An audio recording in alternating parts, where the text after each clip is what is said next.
Hi there, this is KTA, and this is a physics video about dynamics. So this is Unit 2 for the AP Physics 1 course, and we're going to be reviewing the dynamics unit, and this is basically about how we can look at forces. So the first thing we're going to look at is some equations that are good to know. Now, some of these are on your formula sheet, others not. The first one that we have here, sum of the forces equals ma. That is Newton's second law, and that one is on your formula sheet. It's a good thing to know. And then the second thing here that I just circled, that's just if you rearrange it to find acceleration. So if you want to find acceleration, you do sum of the forces divided by the mass. And then we can look at friction. You can find friction by the coefficient of kinetic friction, which is that times the normal force, which the normal force is typically mg cosine theta, which means mass times gravity, and gravity is always 10. And then cosine of whatever angle there is. If there's no incline, then the angle is 0, and the cosine of 0 is 1, and that would really mean that the normal force is just mg.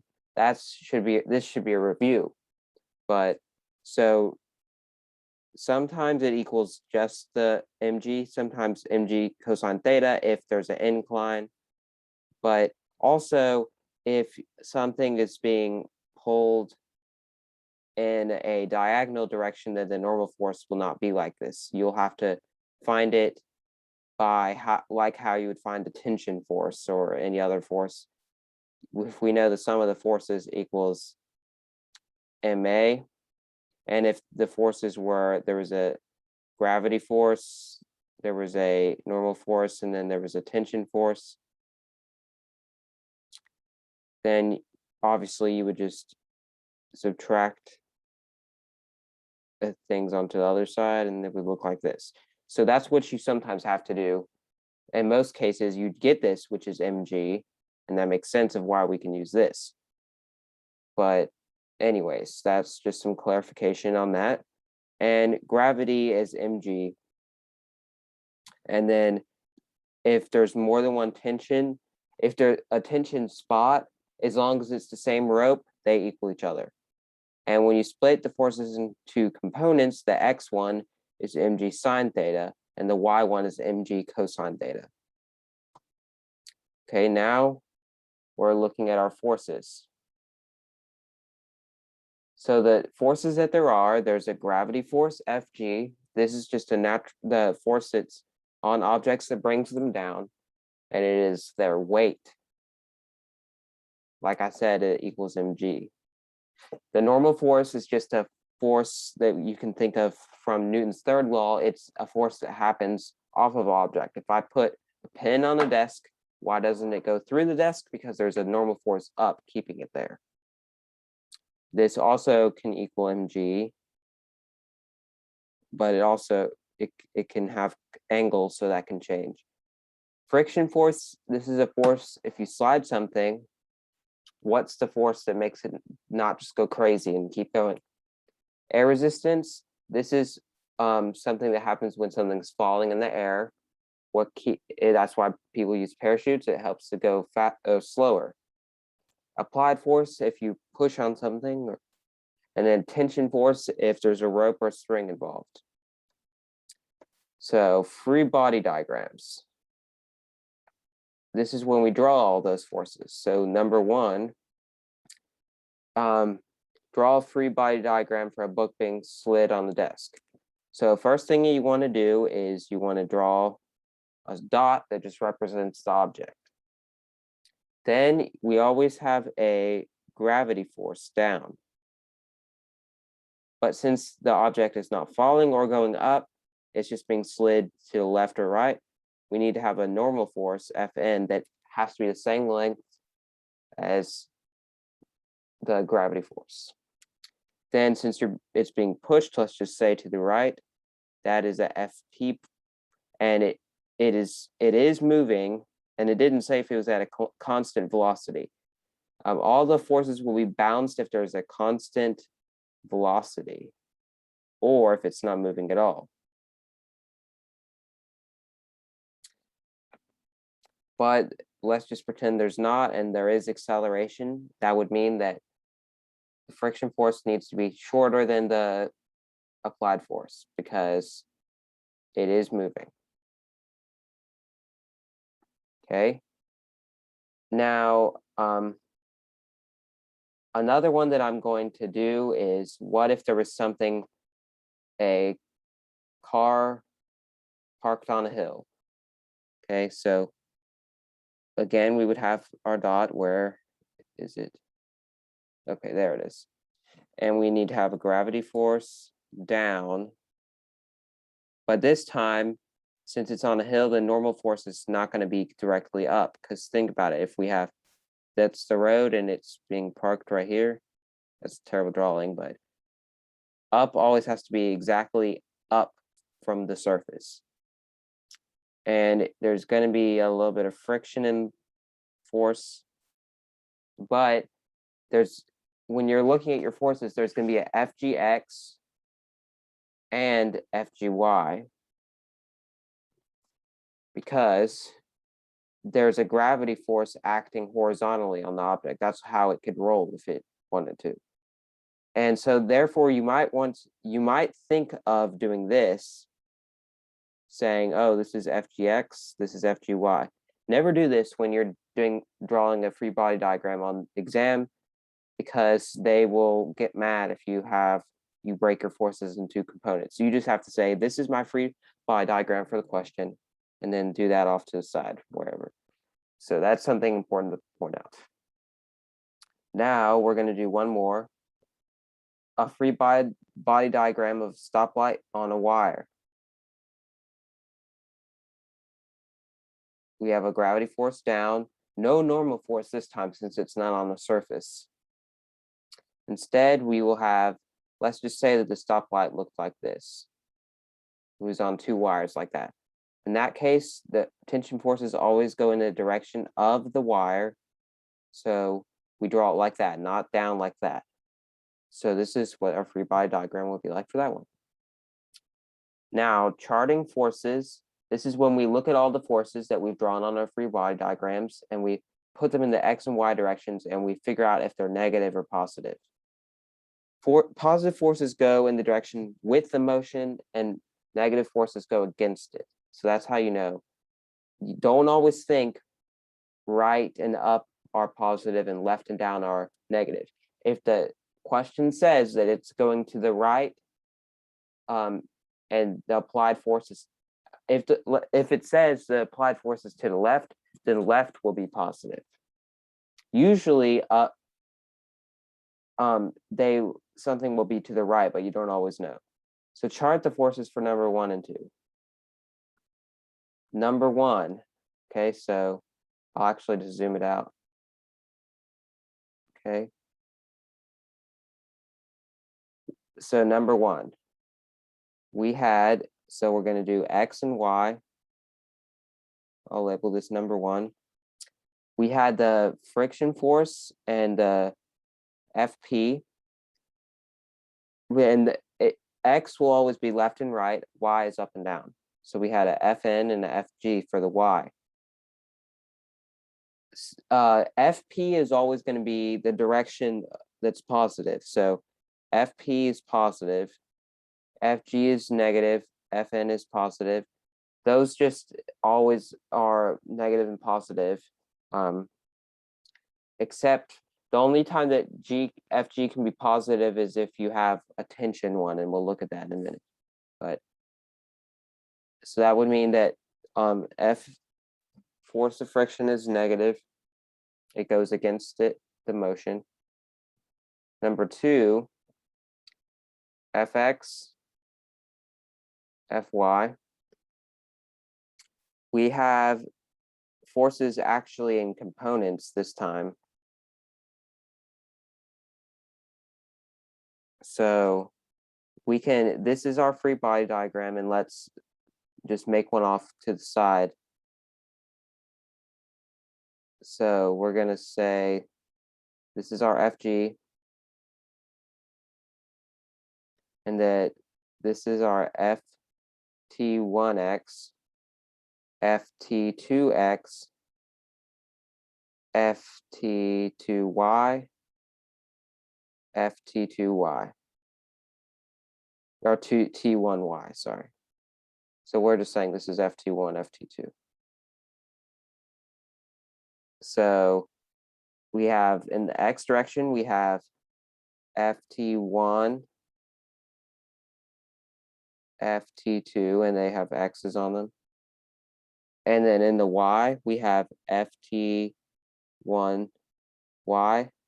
FT2Y, and FG. Scroll down a little bit. And we're gonna assume that up is positive, so this is gonna be positive, this is gonna be positive, this is negative, and right is positive, since it didn't say. So this is positive, this is negative. So there you go. That's charting forces. Newton's laws, so these are just good laws to know, and they will help you answer some multiple choice questions. So object stays at rest and in motion unless acted upon by another force. Number 2, we use that a lot in our equations. And then number 3, action has equal and opposite reaction. Number 3 is important because let's say that we have 2 cars and they crash. And this one has a heavier mass than the other. Which one hits the other one with more force? Neither. They have equal and opposite reactions. So that these two forces are equal because of that law. So remember that. So solving our equations, steps that we want to do, we want to write down given information. We then want to draw free body diagrams, and we want to chart our forces and then use the equations and formulas to solve for the needed value. You might have to find something else first. Not in this case. So here we have, these are what our answers should be, because we're going to have to find acceleration and tension force. There's lots of different problems that there can be, but we're just using this one. So let's first read the problem. So 200 kg set is used used in a play to store in the loft above the stage. The rope holding the set passes up over a pulley.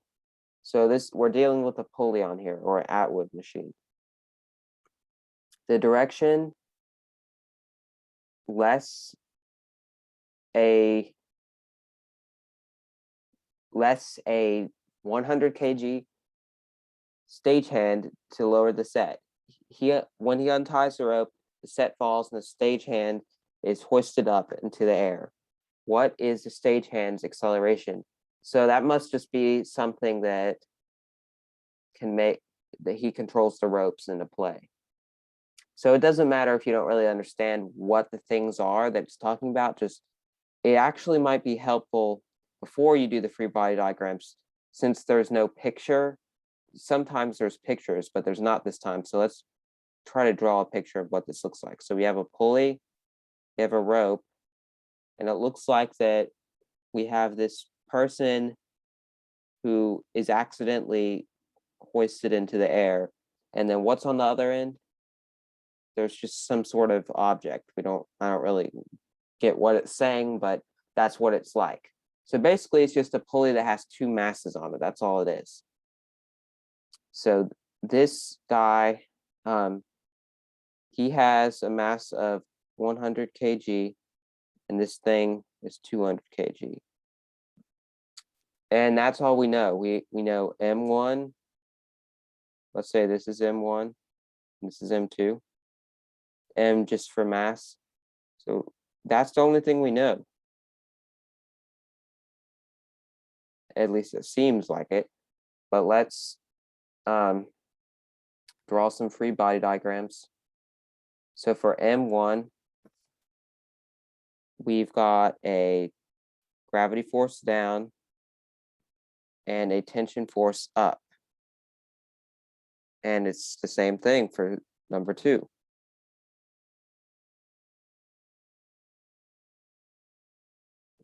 And something important to know is that the stagehand is going up, so the up is going to be positive for this thing, and down is going to be positive for the other thing.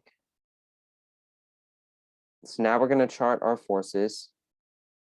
We only have forces in the y, no forces that go left and right. So our y forces, we have Ft and Fg.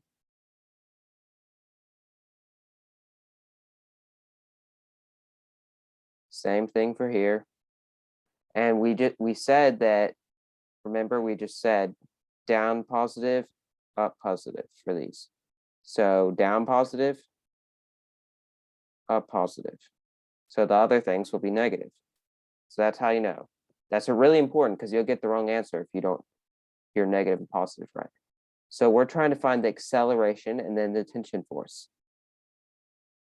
So to find the acceleration, we are going to do acceleration equals sum of the forces divided by m. But since this is a system, we're going to have to do the sum of the forces. We have to add all the forces together. Now I'm just using this equation and I just rearranged it in terms of A. So now we're looking at the forces that we have. We first have a negative tension force for mass number 1, positive gravity force for number 1, negative tension force for number 2, positive gravity force for number 2, and then M1 plus M2. And most of these cases with the tension problems, the tensions cancel out, and they do. Oh, wait, I did something wrong here. We have negative gravity here and positive tension. Sorry about that. Even though those are different tensions, it's on the same rope. So even though they're 1 and 2, they can cancel out.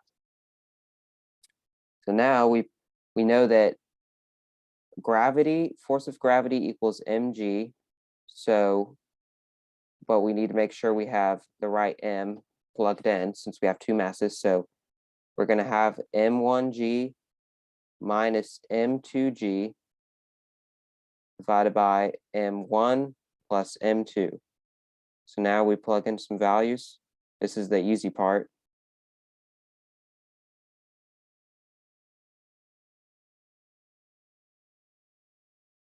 Okay, so M1 we said was 200, M2 100, 200, 100, and G is always 10.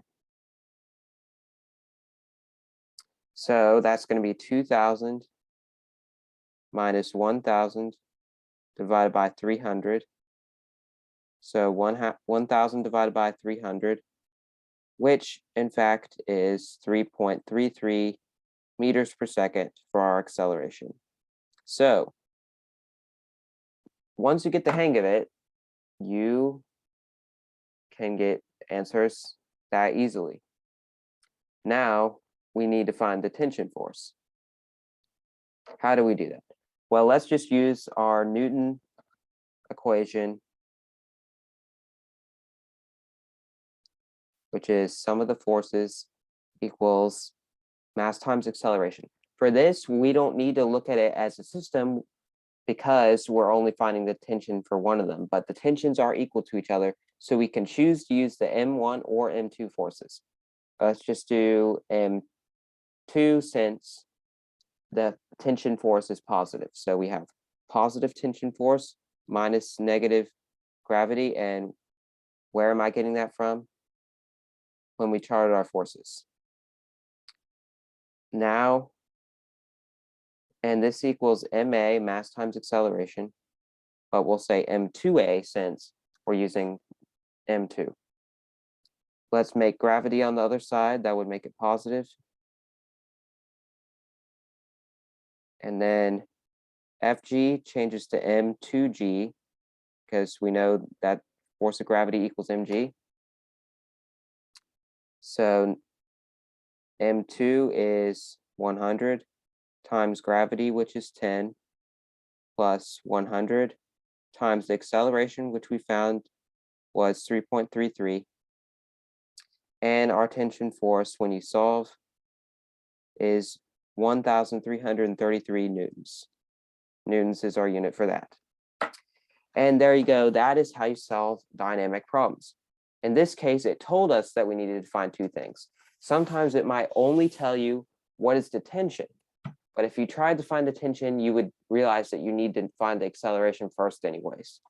So this is a dynamics review. Hopefully it made sense. And that'll be it for this video. Thanks for watching, and I'll see you in the next video.